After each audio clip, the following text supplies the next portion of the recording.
Okay, so it's video time again. I wrote another poem and I went through some stuff, and y'all know that that's where my poetry comes from. It comes from pain. Ugh, you know.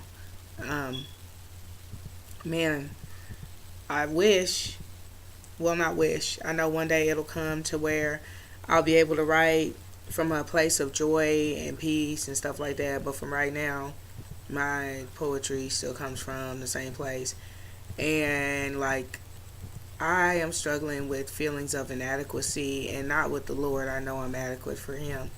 It's just that, you know, people have said certain things or rejected certain things that I've said that kind of made me question or made me feel inadequate as far as fitting in with them or being around them.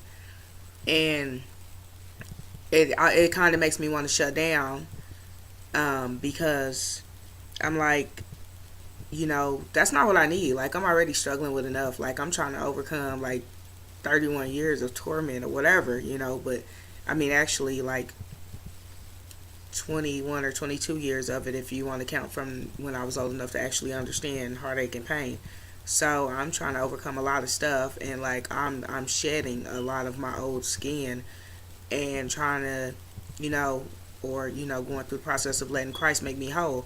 So, when people do things to hurt my feelings, it makes me feel like I'm becoming broken again, and I'm learning to be transparent.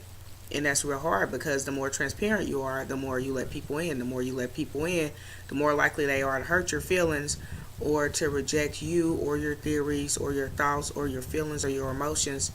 And, while my spirit is strong and being led by the spirit, my soul is connected to my flesh very much so. Your soul is your will, your thoughts, and your emotions. And my soul is being taunted, you know what I mean, by people around me and things that they're saying and stuff like that. And I don't like doubting myself, but more than anything, I don't like doubting my spirit. I don't like doubting my ability to interpret the spirit when he speaks to me. So when I know what I'm being shown and what I'm being told, and somebody else tries to tell me that that's not what it is, it really bothers me. So I left with hurt feelings last night, and I felt rejected, not as a person, but more as I felt like somebody looked down on me, like I didn't know what I was talking about. It was like they asked me, I told them, and then all they could say is, I don't get it, I don't see it, it's not a big deal, blah, blah, blah. And it's like, I knew for a fact I wasn't supposed to tell that person yet. I was supposed to tell them, just not yet. And I was disobedient by telling them. I felt put on the spot, which, made my flesh, my emotions, my soul, and stuff feel embarrassed and nervous and scared and like, ugh, I don't like this. But then, um, also, uh, I knew in my heart I was doing the wrong thing by opening my mouth. No matter how much I was put on the spot, I should obey God before I obey man, no matter who that man or woman is. You know what I mean? And so I chose to obey man instead of God.